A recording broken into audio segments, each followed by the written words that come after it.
So ఇప్పుడు కొన్ని question framing words చూద్దాం. సో ఇందులో ఫస్ట్‌ది వచ్చేసి యహ్ క్యా హై అనేటువంటిది. ఫర్ ఎగ్జాంపుల్ దీని ఆన్సర్‌గా మనం యహ్ క్యా హై అంటే యహ్ మేజ్ హై, యహ్ బిల్లీ హై, యహ్ కుత్తా హై, యహ్ ఆద్మీ హై.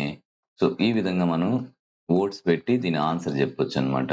యహ్ క్యా హై, యహ్ ఆద్మీ హై, యహ్ మేజ్ హై, యహ్ బిల్లీ హై. నెక్స్ట్ క్వెషన్ తుమ్ కౌన్ హో అంటే నీవు ఎవరు? నీవు ఎవరు అని హిందీలో అడగాలంటే ఈ విధంగా తుమ్ కౌన్ హో అనేటువంటి పదాన్ని యూజ్ చేయాలి. ఇందాకే చెప్పాను. తుమ్ అనేటువంటి వర్డ్ యూజ్ చేసినప్పుడు హెల్పింగ్ వెర్బ్ ఎప్పుడు కూడా హై అనేటువంటిది రాయాలి. ఓకే. యహ్ క్యా హై యహ్ అనేటువంటిది సింగులర్. సో ఇక్కడ సింగులర్ హెల్పింగ్ వెర్బ్ యూజ్ చేసాం.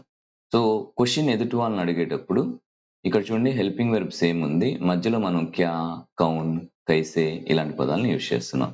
ఈ విధంగా మనం క్వెషన్స్ ఫ్రేమ్ ఈ విధంగా చేయొచ్చు అనమాట.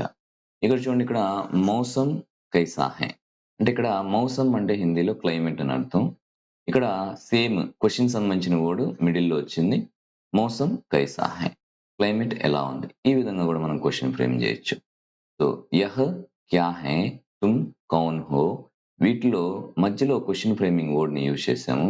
యహ్ క్యా హై అంటే ఇదేమిటని, తుమ్ కౌన్ హో అంటే నువ్వు ఎవరు అని, మౌసం కైసా హై అంటే క్లైమేట్ ఎలా ఉంది అని చెప్పేటప్పుడు ఈ విధమైనటువంటి వర్డ్ ని ఇక్కడ సర్వనామం బదులుగా దానికి సంబంధించినటువంటి వర్డ్ ని మనం ఇక్కడ యూజ్ చేయొచ్చు అనమాట. సో ఆ తర్వాత కితనే విద్యార్థి హై అంటే ఎంతమంది విద్యార్థులు ఉన్నారు? సో ఇలాంటిది కితనే ఆమ్ హై, కితనే పేడ్ హై, కితనే ఆద్మీ హై ఇలా కూడా యూజ్ చేయొచ్చు. సో కితనే అనేటువంటిది ప్లూరల్ కాబట్టి హై మీద డాట్ వచ్చింది. అలాగే ఇక్కడ వికాస్ కౌన్ హై అంటే వికాస్ అనేటువంటి వ్యక్తి ఎవరు? సో వికాస్ కౌన్ హై అంటే వికాస్ ఏక్ ఛాత్ర హై, వికాస్ ఏక్ అధ్యాపక్ హై, వికాస్ ఏక్ డాక్టర్ హై ఇలా ఆన్సర్ చేయొచ్చు. మధ్యలో క్వెషన్ ఫ్రేమింగ్ వర్డ్ ఎక్కడ మనం యూజ్ చేస్తున్నాం అనేటువంటిది. ఆ తర్వాత కితనే మేజ్ హై అంటే కితనే అంటే ఎన్ని అనేటువంటిది. ఇక్కడ కూడా మనం యూజ్ చేసాం. కితనే విద్యార్థి అన్నాం. ఇక్కడ కితనే మేజ్ హై అన్నాం. ఓకేనా?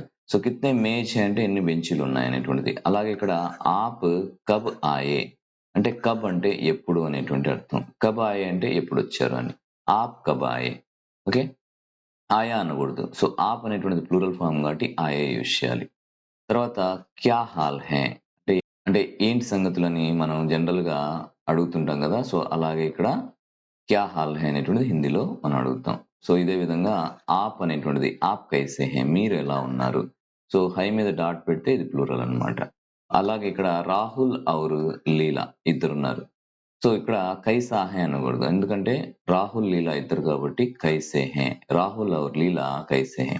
మనం ఇద్దరి గురించి మాట్లాడుతున్నాం కాబట్టి ఇక్కడ కైసే హై. హై మీద డాట్ వస్తుంది అంటే ప్లూరల్ అన్నమాట. అలాగే ఇక్కడ క్యా వహ్ బీమార్ హై? క్యా వహ్ బీమార్ హై? క్యా అనేటువంటి క్వెషన్ తీసేస్తే ఇక్కడ వహ్ బీమార్ హై అంటే వహ్ బీమార్ హై అంటే అతనికి బాగలేదనేటువంటిది. ఆరోగ్యం బాగలేదన్నప్పుడు బీమార్ హై అని చెప్తాం. సో వహ్ బీమార్ హై అనేటువంటి సెంటెన్స్ ముందు క్యా వహ్ బీమార్ హై క్యా అనేటువంటి పదాన్ని చేరిస్తే అతనికి బాగలేదా అనేటువంటి అర్థాన్ని మనం అడిగినట్లు అవుతుందన్నమాట. ఈ విధంగా క్యా అనేటువంటి పదాన్ని యూజ్ చేసి క్వెషన్ ఫ్రేమింగ్ సెంటెన్స్ గా మార్చేయొచ్చు. అదే విధంగా ఇక్కడ ఆప్ క్యూ పరేషాన్ హై అంటే మీరు ఎందుకు అంటే టెన్షన్‌లో ఉన్నారు అనేటువంటి అడిగేటప్పుడు. సో ఇక్కడ ఆప్ అనేటువంటిది యూజ్ చేసాం కాబట్టి ఇక్కడ హై మీద డాట్ ఉండాలి. ప్లూరల్ ఫార్మ్‌ని యూజ్ చేయాలి. అదే విధంగా ఇక్కడ యహ్ కైసీ కితాబ్ హై. యహ్ అనేటువంటిది సింగులర్‌లో యూజ్ చేసాం. ఎందుకంటే కితాబ్ అనేటువంటిది సింగులర్ కాబట్టి. కైసీ అన్నాం ఇక్కడ. కైసీ కితాబ్ అంటే ఎలాంటి బుక్ హై? అచ్చి కితాబ్ హై.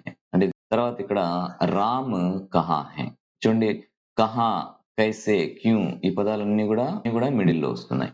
ఒకవేళ సబ్జెక్ట్ గాని, ప్రొనౌన్స్ గాని ఏదైనా కూడా ఫస్ట్ వర్డింగ్‌లో ఉన్నాయి. ఆ తర్వాత హెల్పింగ్ వెర్బ్స్ లాస్ట్‌లో ఉన్నాయి.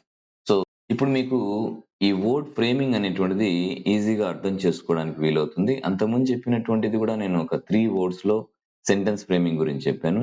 ఇక ఈ మిడిల్‌లో ఉండేటువంటి ఈ వర్డ్స్ ఏదైతే ఉన్నాయో ఇవన్నీ కూడా క్వెషన్ అడిగేటువంటి వర్డ్స్ అన్నమాట. సో వీటిని అది మిడిల్‌లో ఉన్నప్పుడు దాని అర్థం ఏమిస్తుంది? లేదంటే ఒక స్టేట్మెంట్ ఉన్నప్పుడు దాని ముందు ఎలా యూజ్ చేయాలి? ఓకేనా? సో అదే విధంగా ఇక్కడ ఫస్ట్ లైన్‌లో అది నౌన్ కావచ్చు, ప్రొనౌన్ కావచ్చు. ఫస్ట్ ఈ ఆర్డర్ ఏదైతే ఉందో ఇందులో నుంచి మార్పులేమీ రాదు. ఇక్కడే యూజ్ చేస్తున్నాము. ఇప్పుడు మనం రాహుల్, లీలా అనేటువంటిది సబ్జెక్ట్. సో దీంట్లో మనం కైసే హై అన్నాము. క్వెషన్ ఫ్రేమింగ్ వర్డ్ ఎక్కడొచ్చింది? సబ్జెక్ట్ తర్వాత వచ్చింది. ఆప్ కైసే హై అన్నాము. ఇక్కడ ఒక ప్రొనౌన్ పేరు యూజ్ చేయలేదు. బట్ ఇక్కడ ఈ ప్రొనౌన్ ఆప్ అనేటువంటిది యూజ్ చేసి తర్వాత కైసే హై అన్నాం. అంటే సబ్జెక్ట్‌ని ముందు యూజ్ చేసాం. తర్వాత క్వెషన్ ఫ్రేమింగ్ యూజ్ చేసాం. అదే విధంగా ఒక స్టేట్‌మెంట్ తీసుకున్నాం ఇక్కడ వహ్ బీమార్ హై అనేటువంటిది అతనికి బాగలేదు అనేటువంటిది. సో దాని ముందు క్యా అనేటువంటి వర్డ్ చేర్చడం వల్ల ఇది క్వెషన్ ఫ్రేమింగ్ వర్డ్‌గా మారిపోయింది. సో ఇటువంటి క్వెషన్ ఎలా ఫ్రేమ్ చేయాలనేటువంటిది ఇక్కడ చూసాము. సో ఈ విధంగా మీకు హిందీ ఫ్రేమింగ్ సెంటెన్స్ ఏదైతే ఉందో ఈ వీడియో ద్వారా బాగా మీరు అర్థం చేసుకోగలరు. హిందీని తప్పులు లేకుండా మాట్లాడగలరు. సో ఈ వీడియో మీకు నచ్చితే తప్పకుండా నా ఛానల్‌ని సబ్స్క్రైబ్ చేయండి, లైక్ చేయండి. Thank you so much. Thanks for watching.